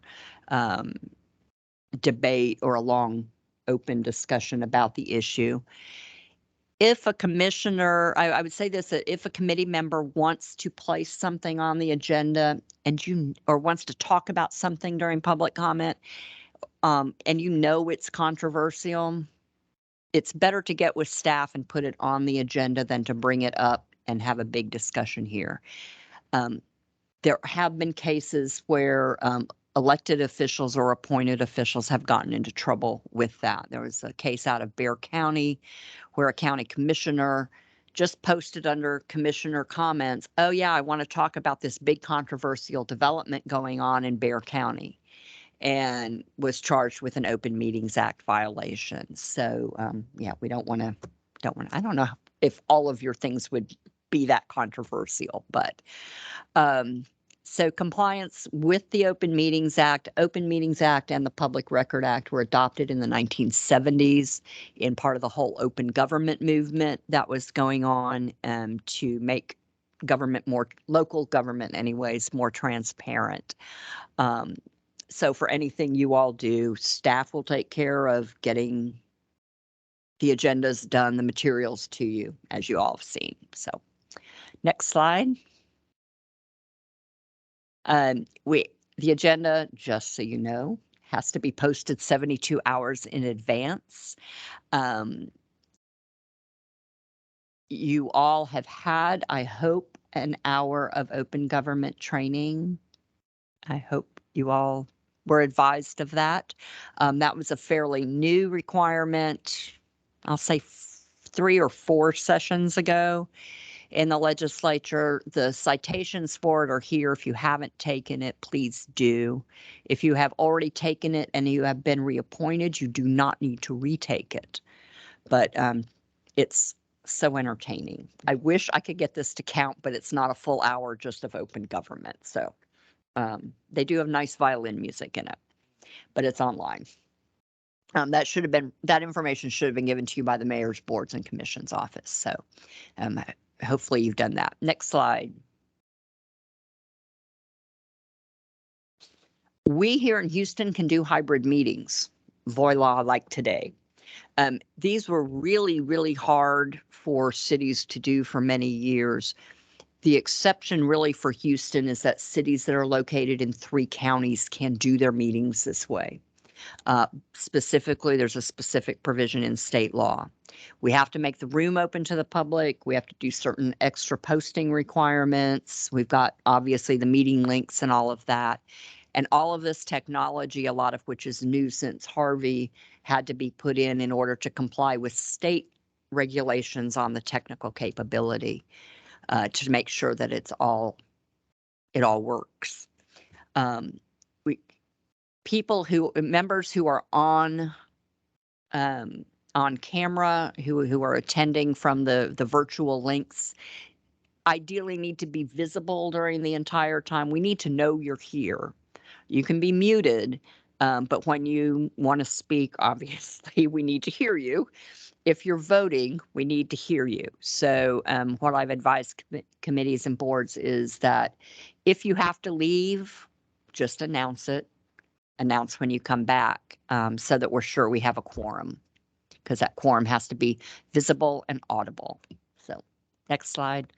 Just a quick question on that, because I think in the past, I've done this also. I was attending virtually, my camera off just to save bandwidth. Yeah. I was not aware of this. Yeah, that's what the law says, that they must be audible and visible. I know that there are boards and commissions where, and especially when we first started using Teams, I think that the bandwidth or something in the program really made it difficult for lots of people to have their cameras on. But Yeah, I advise as much as possible if you can. That's better. Want to talk a little bit about meetings. Y'all are familiar that to have a meeting, this group has to have a quorum. If you don't have a quorum, you don't have a meeting. That's you may all sit around and talk about stuff, but then we run into possible violations of the act. So don't do that. But a meeting is a quorum or more of members, 50% plus one. Or it can be less than a quorum of members if you're doing it to avoid public discussion or to avoid having to post a meeting or so forth. And this has gotten a little touchier in recent years because of some cases on it. When John Cornyn was Attorney General, he wrote an opinion stating that 2 members of a board or council or governing body constituted, if they met to talk about something that was coming before them, that constituted a violation of the act. I think it was a misreading of the act. John Cornyn at the time was just another lawyer, attorney general lawyer, but but it never got tested. You all may remember a few years back, the Montgomery County judge was prosecuted for violation of the Open Meetings Act in talking to various members of the county court in Montgomery County. He said that's a violation of my free speech rights. He was eventually found not guilty, I think largely on that First Amendment basis. But then the legislature 2 sessions ago went back and clarified that to make it clear that if you start a discussion between members one at a time or in smaller groups, that can really, that can let me clarify, sorry, back up a minute. If you start that discussion between one or more members or repeated one or more members about an item that is going to come before this group, in your official capacity as a member of the group, that can clearly be a violation of the act. And this has come up now in relation to some subcommittee issues. You want to have a subcommittee to talk about the bridge over White Oak Bayou. Well, let's talk about posting that, because I don't care if it's just 2 or 3 people. Let's try and stay within the act because of these recent changes. These went into effect in 2019.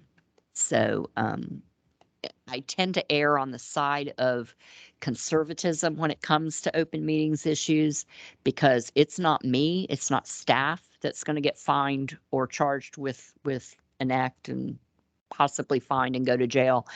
It's the members of the board and committee, and our job's to keep you out of trouble. So don't think of it as I'm being a roadblock. I'm really on your side. We'll talk a little bit about emails and text messages. I know that, especially I think with this group, you all have such a passion for the subject matter and what you all do. You see each other outside of these meetings. You end up at the same places, talking about the same things all the time. It's probably hard to keep that totally separate. Don't stress over it too much.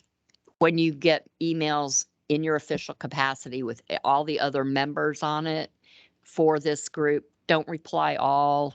Don't say, hey, I think this. Oh, it's about time this came to us. What has council been doing? Don't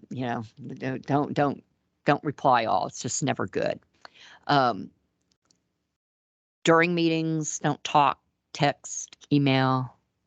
Don't have sidebar discussions. We all need to hear all of the discussion, and it happens not infrequently with meetings. So it's easy to do, but all of this stuff, your emails, text, phone records, back in the day, it used to be faxes, but documents that you get are probably technically public information if they relate to your duties here or at a time when you are at a meeting. And I've had open records requests come in for copies of member X's emails and text messages during a meeting period, trying to see if they were texting and talking to somebody in the audience or what have you. So be leery of that. If it's you know, just be conscious of, don't do something you want to end up on, you know, the 6 o'clock news. So just general advice.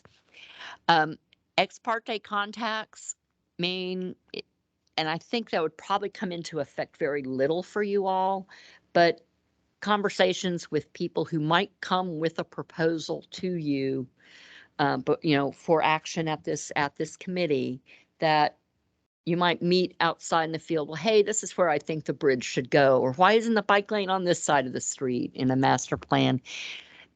Just, I think that's less of a concern here because you're not really acting on those necessarily. There's still discussion when it comes back to you. You just might make sure everybody knows, hey, I was out there on LaBranch Street and I was approached by 3 bicyclists who said blah, blah, blah, whatever they said.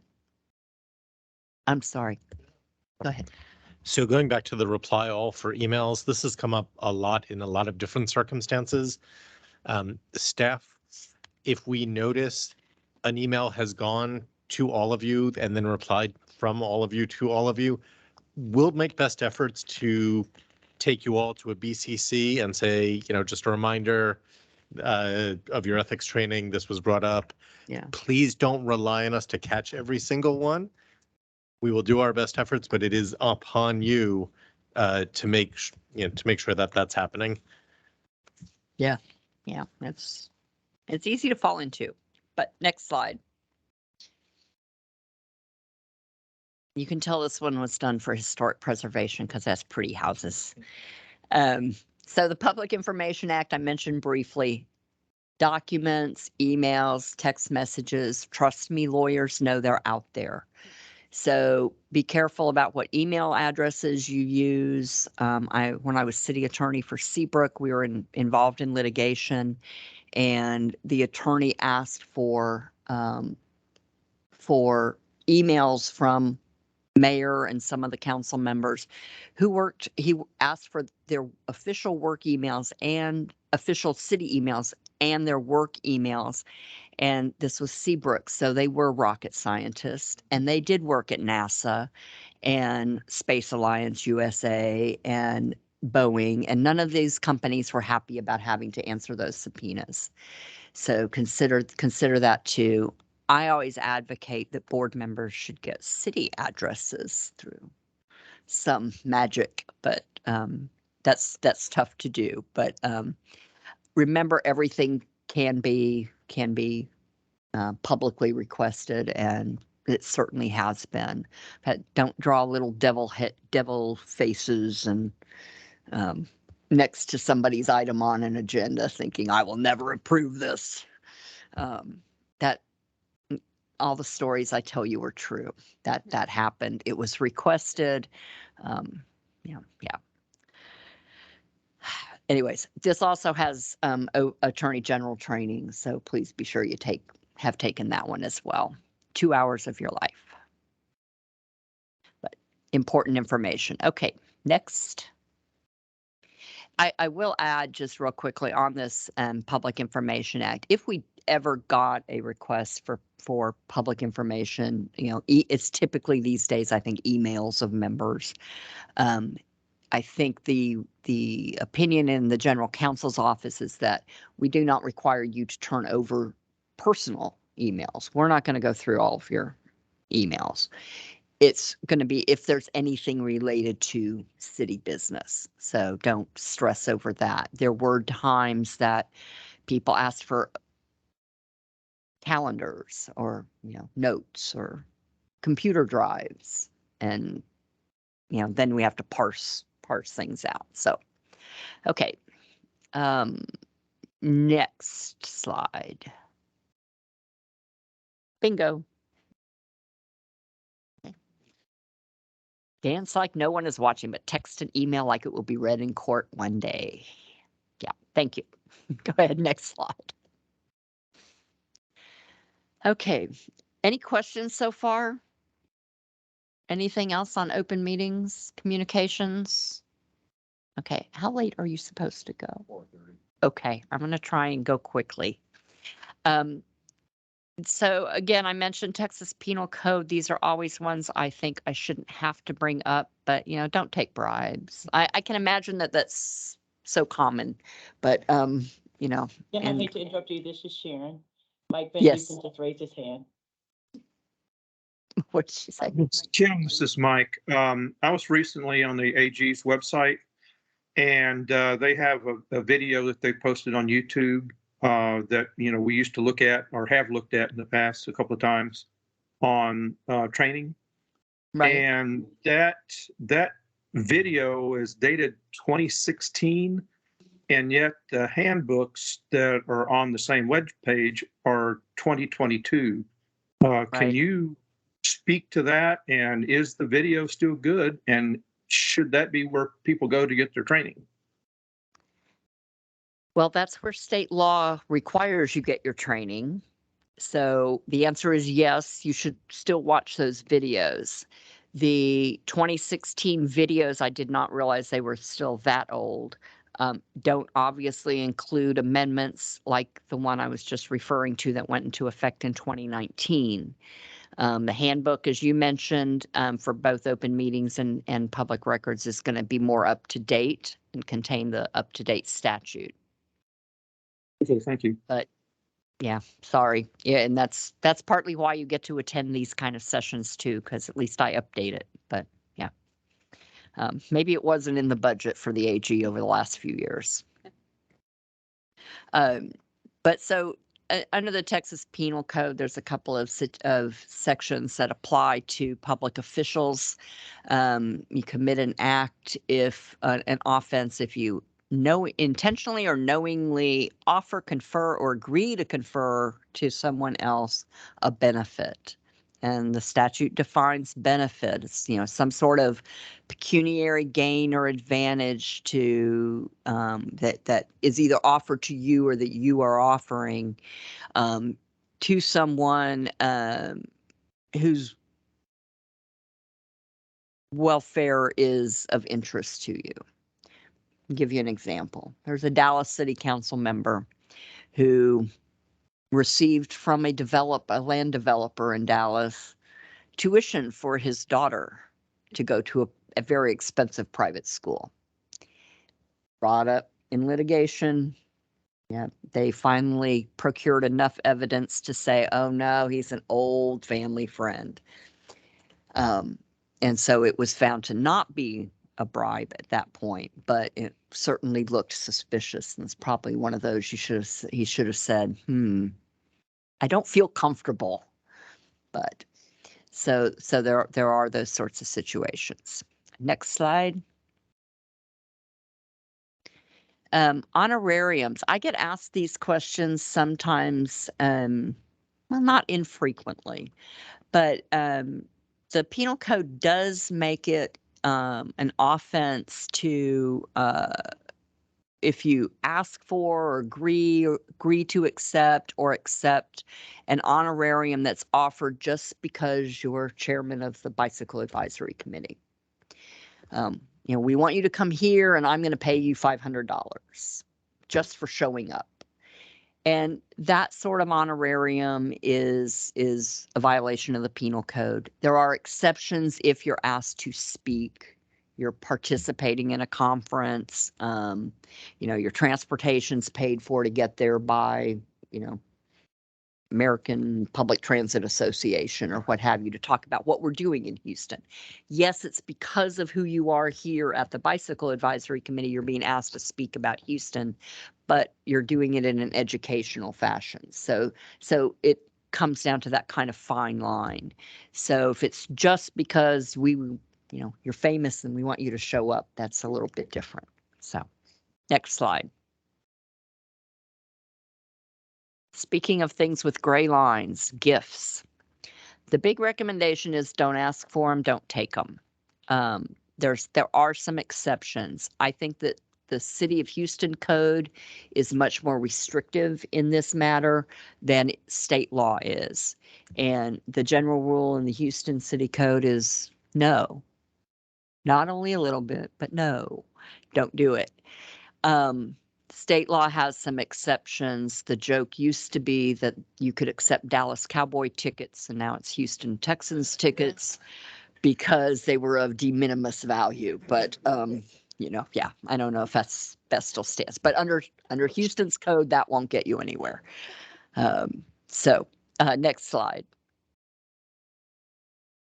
So if it's a gift or benefit from a person or professional, you know, relationship, independent of your status as a board or commission member, you can accept it, you know. An item with a value of less than $50, excluding cash. Again, don't take bribes, don't take cash. It looks bad. I don't know if anybody has cash anymore. Don't accept Bitcoin either. The other exception is you can accept a gift if it's food, entertainment, or travel, accept it as a gift, and your host donor is with you. So the extreme example I give that makes this seem really ludicrous is the, you know, all expense paid cruise on the yacht to Hawaii. Is that okay? Because it's your travel and entertainment expenses. Your donor's with you. Does that make it all right under the gift provision? I think something that extreme would probably not make it. Technically, this to me means somebody can buy you lunch or dinner. You can go to a conference and have dinner. You know, that's funded for by a donor or a sponsor of the organization. So next slide. Conflicts of interest. Hey, Kim. Yeah. Can I ask Sorry. a specific example? This is Robin Holzer. I'm not thinking for us. Well, I guess the question I have is whether the rules are the same for city employees as for us. And the specific example I'm wondering about is, for example, David mentioned that state of mobility is coming up in May. Is that a thing where a donor / host can take a BAC member or a city staffer to state of mobility and still be within the bounds of what's ethical? Yes, I think so. And we've been asked that question. I will say one of the members of David's staff is very conscientious about asking these questions, so it gets asked frequently. But yeah, I think items like that in an educational setting are fine. Cool. We all know they do that for marketing reasons. It's part of their marketing budget. They want you to know who they are. They're hoping they'll get a contract with the city. I don't know, but you know, that's not your decision. You're not going to be issuing the contracts. I'm going to guess probably not even involved in the RFP or RFQ process. So though maybe peripherally, or you may know about it. But yeah, I think that's not a conflict. You bring up another good point. When you do go to a conference like that, there may be a quorum or more of you there. And that's okay. There is an exception for social and educational environments. So if you're all at a conference, learn away. If you are all out at dinner, have a great time. And don't talk about specific items that are going to come up, you know, before you. Yeah. Talking about bike planning in general, or, you know, the need to update the master plan, or, yeah, or general things that, yeah, but maybe not a specific request from Bike Houston to put in where they want to put in eight more units if that's going to come back here. So yeah. Conflict of interest real quickly. If a member of this committee has a substantial interest in a business entity or owns real property, of a certain both of a certain value, before any vote is taken on the item, and ideally before any discussion on an item, you need to do two things. You need to file an affidavit with the secretary of the commission, Mr. Fields over there, and that states what the nature of the conflict is, and then abstain from discussion and voting on the matter. Next slide, please, because I think it goes into more detail. This kind of sets out the standards for when those conflicts of interest appear. If you own 10% or more of stock in a business entity, or 10% or more, or $15,000 or more of the business entity. If you have a stake in the bicycle vendor coming in to put rent a bikes on Houston streets, just making an information presentation that they want you to send up, want the committee to send up, abstain if you've invested in that. If you receive 10% of your gross income in the previous year from a business entity, and it can be an engineering firm, a planning firm. These types of conflicts come up all the time for planning commissioners and historic preservation commissioners, because that's their business. Their company is out there doing that. Or if you have equitable or legal ownership in real property that will be impacted differently than the general public, with a value of $2,500 or more. And that's not a lot these days. That's, maybe a month's rent in downtown. I don't know, but it's not a lot. So if you own property that it's going on or nearby that might be increased or decreased in value, if it's going to have an impact, then you need to abstain. So those are the kinds of situations, but you must do those two things. And you may not realize it until you're sitting up here, and that's okay. But then once you realize it, you might step away from the dais, let staff know that you need to fill out the affidavit, and you can leave the room or not. I think that's largely to the board's rules of procedure and how you all feel about that. But there's not a legal requirement that you leave, but obviously it makes it clear that you're not staying there. And these are often the ones I get questions about. And I'll tell you, I worked in city attorney in Friendswood, and I worked for a firm, by the way, that represented lots of different cities. So I did that for about 20 years. And so when I say I was city attorney for all these different cities, it's because they were all small and you could do multiple. So sounds like I got fired a lot, but well, I did, but yeah, that's the nature of that game. But so when I was city attorney in Friendswood, I had a council member whose father's bank was funding an apartment development. So the zoning change was coming before city council, and he had no interest in the bank. He had no income from it, no nothing. It was his dad's though. And he said, I don't feel comfortable. I want to abstain. And I don't advocate abstention ever, except if you've got a conflict that meets state law or one that kind of just looks like it. It's better to avoid the appearance of any impropriety or influence. And I think Sharon started to ask a question. I see a couple hands. Yes, I've got Adam Williams with his hands up, Kim. Okay. What's your question? Yes, hi. I work for a firm that owns and develops a large amount of real estate around the city. And, in my, what I consider to be best judgment, I realize most of what we're talking about does not have any direct relation to, what I do in my professional life.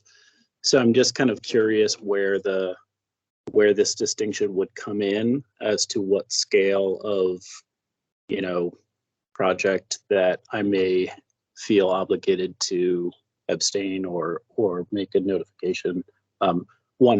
So for example, the post HDX, the Barbara Jordan post office downtown.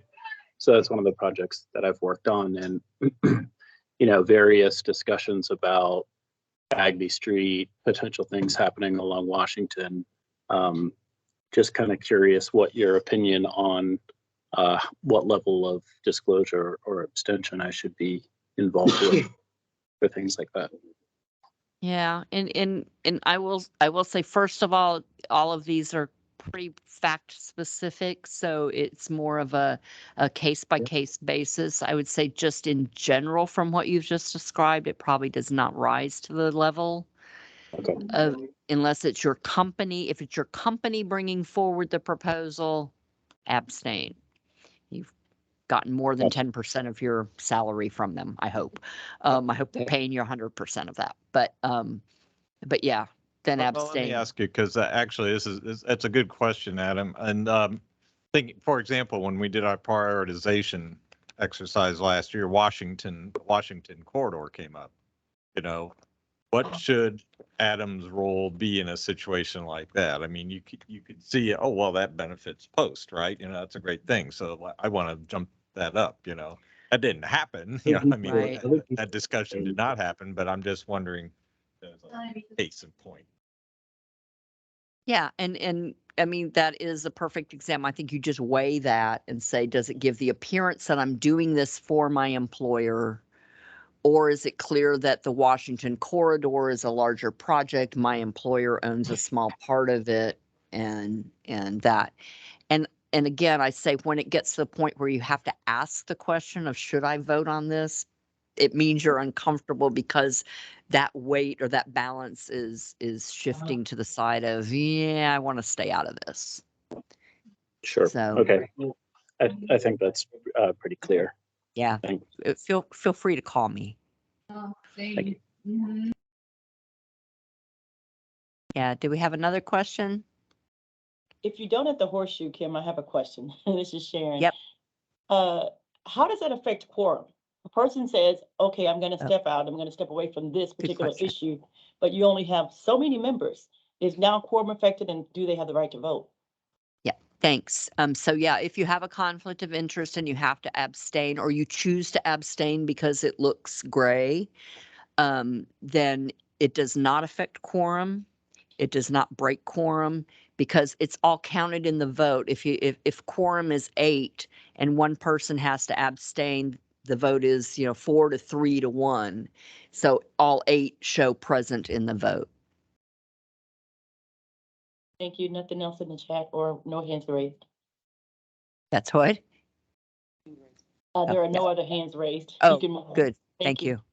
Okay. I thought you were talking about my hands. Okay, next slide. I'm going to try and wrap it up here. There are some other provisions as far as disclosure of vendor conflicts. And I was going to say, I forgot to mention that with conflicts of interest, and this is real important, especially in Texas, which is a community property state. It applies in the first degree, I think, of consanguinity or affinity. And so that means if it's your spouse's employer, 50% of their income is yours. They may not know that, but 50% is technically yours. So you should abstain because that was more than 10% of your income. So, yeah. So you do. And likewise, disclosure of vendor conflicts. If you're a company that might do business, wants to do business, has done business with a governmental entity or someone coming before you, then you should have also been given this form at the time you all were appointed by the mayor's office. So if you have any questions on this, or if you go to the next slide. Same thing, disclosure of interest in property. Next slide. The disclosure of interest in property. Oh yeah, that's my favorite. Disclosure of interest in property is if you're selling property to the city, but we have to know it's yours. Yeah, always think of calling your attorney. So I sew and quilt in my spare time, so that's why it's Tim Gunn. Next slide. Yeah, financial interest in city contracts, particularly on these last 3 for vendors, interest in property or financial interest in city contracts. There's a provision in the charter that says if your company has a contract with the city and you are on a board or commission, that contract is void. Come talk to us if you think your company does or might. Next slide. Same thing. Next slide.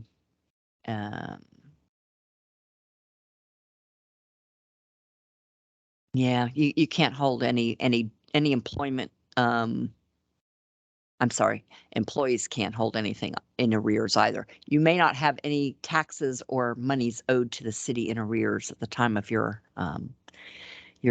appointment and service. So pay your taxes, pay your parking tickets. We're all good. Yeah. library fines. Just, I don't know if they still charge those. Next slide. Okay, we talked about the residence requirement. Next slide.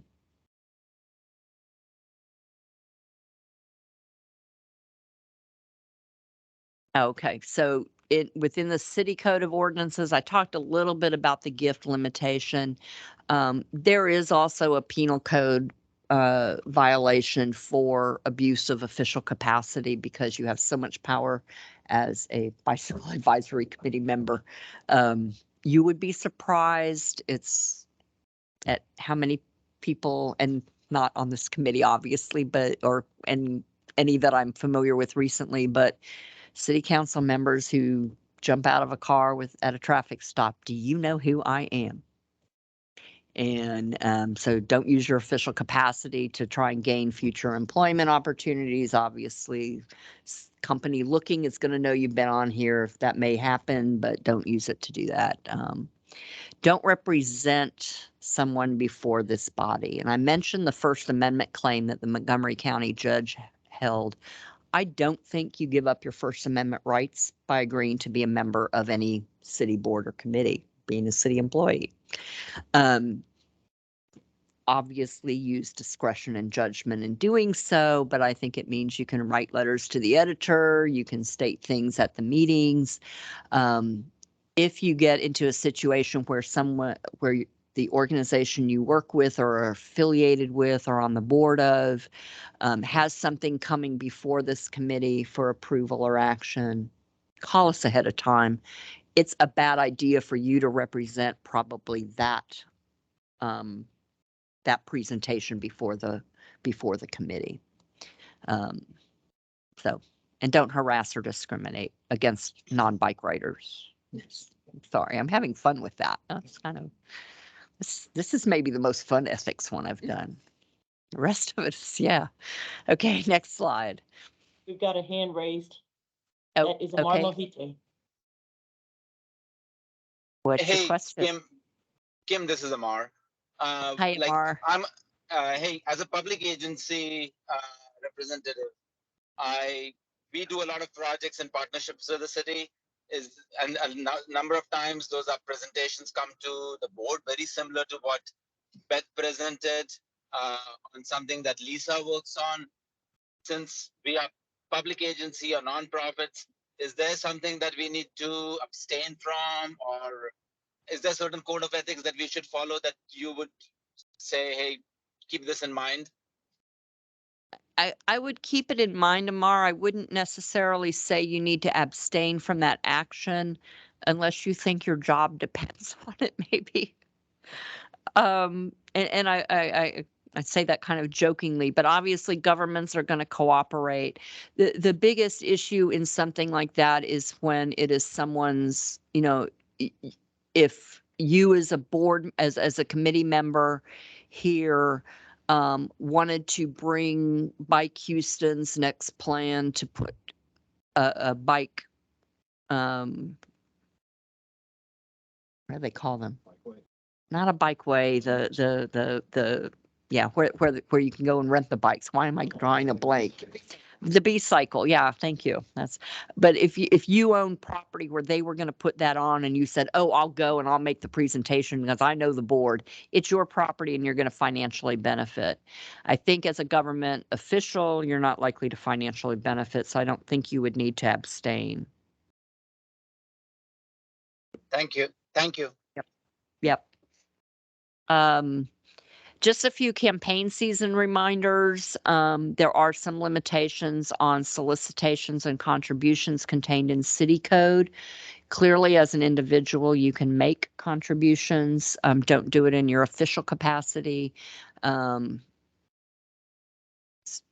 just puts that imprimatur of endorsement by from this. So stay out of, I would say to try and stay out of that. I think we got some clarification on some questions that were held at Planning Commission. I think it still means you could host a public, you could host an event for a candidate for public office. You could attend those. Don't wear your big bicycle badge. I mean, wear your bike, but not you know, not in your not your bicycle advisory committee designation. Obviously, you're a bike aficionado, so wear the bike. But yeah. Next slide. If you have other campaign season issues come up, let me know or let staff know, and we'll get those answered on a case-by-case basis. We've had a couple of other specific ones come in because it is that season, and it's starting to be that way. And some people avoid it like the plague and make their spouse with a different last name do the check writing and do the sponsoring and so forth, so they stay out of it. But just keep that. And well, that will conclude it. The next slide actually has my email and phone number on it in what looks like very small print, so nobody can read it. But feel free, David and staff know how to get a hold of me. And so in even other ways than that. So I appreciate your attention, and I'm sorry to keep you until the very bitter end. Thank you, Kim.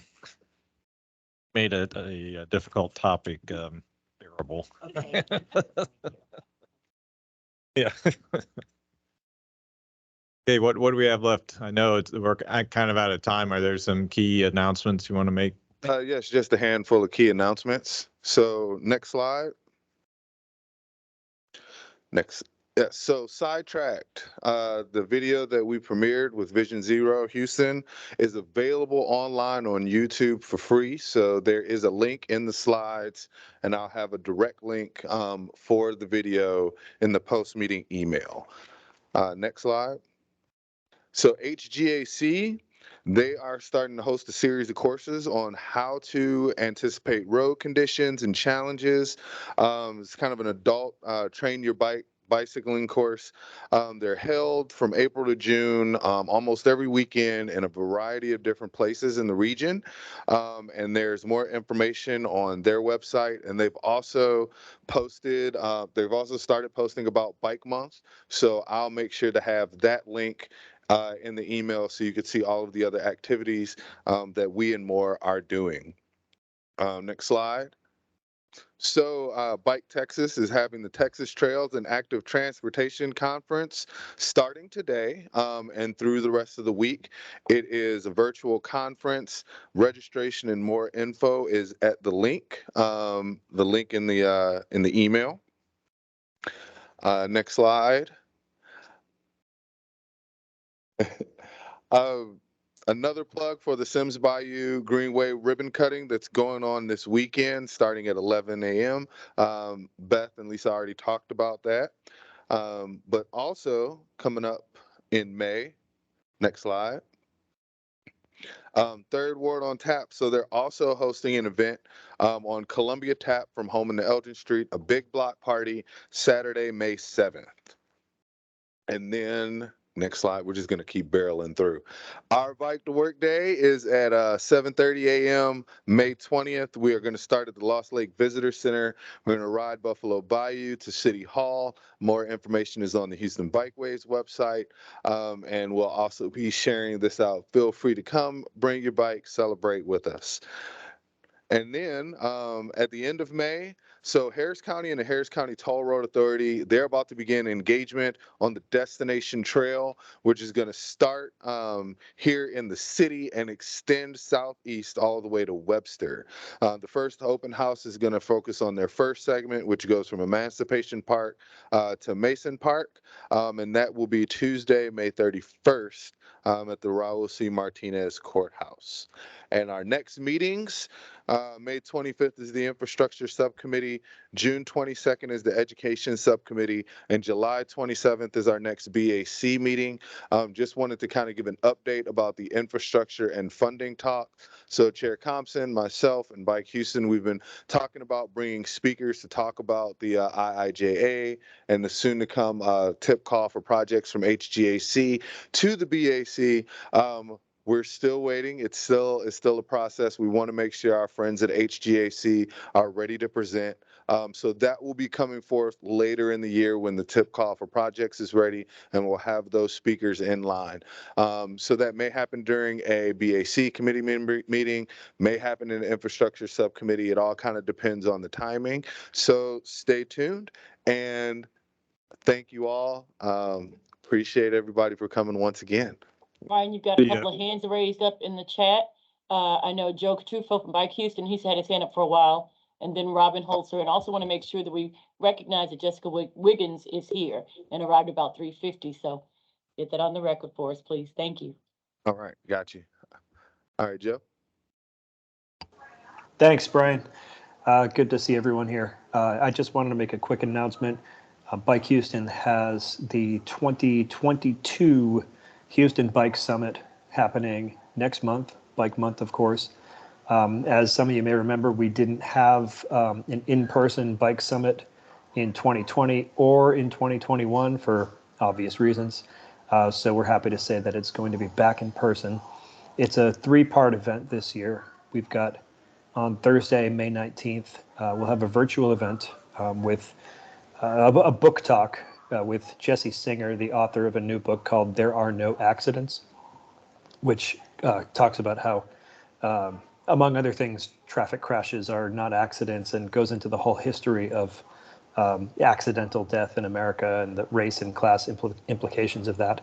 She'll be doing a Q&A with Megan Kimball, who I'm sure a lot of folks are familiar with, former editor of the Texas Observer and author herself. On May 20th, which is also Bike to Work Day, on the evening of May 20th, we've got the Bike Summit Soiree, which will feature not just food and drink and a silent auction, but also what promises to be a lively discussion with Councilmember Abby Kamen, ABC 13 reporter Maya Shea, and if you're on Twitter, you probably have heard of him. He's a newly Twitter famous mayor from Emeryville, California. Mayor John Botters is going to be in town for that one. We're really excited about that conversation. And that the point of that conversation is to show that we all know here in this committee that bike infrastructure and safe streets are good policy, but we want to show that they're good politics too, especially with the mayoral race coming up. And then finally, on the morning of Saturday, May 21st, we'll have a Bike Summit ride. More details to come on that one, but we'll be hitting some of the best new bike infrastructure in town and be inviting some folks who were involved in funding and designing and building that infrastructure to talk about those projects. Some of you should be looking in your inboxes for invitations in the coming days to join that ride. I'll leave it at that. Thanks for your time. Thanks, Joe. Robin? I want to put in a request for our infrastructure subcommittee next month at the end of May. I remember that we spent time talking about project prioritization and the data-driven GIS process that got us to like our next set of 3 priorities.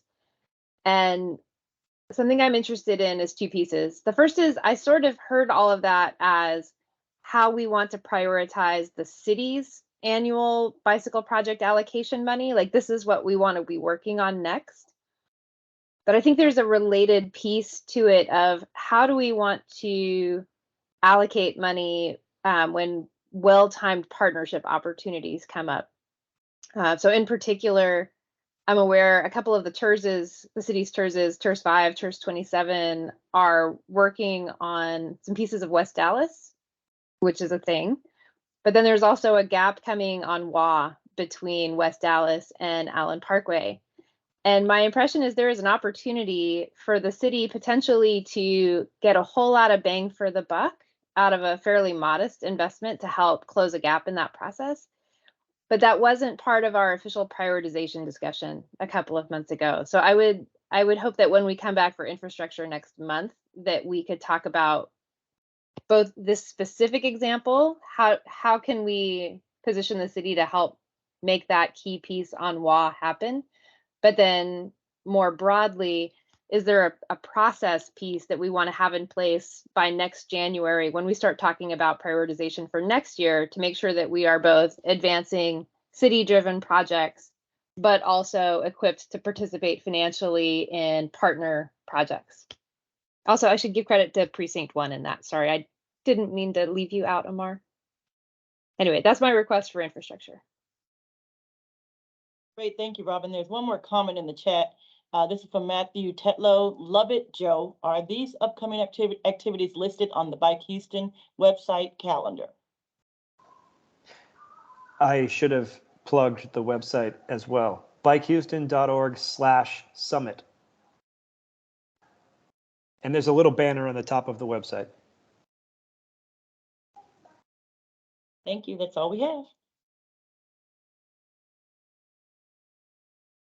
I would like to move that we adjourn the meeting. Do I hear a second? Got a second? All in favor? Aye.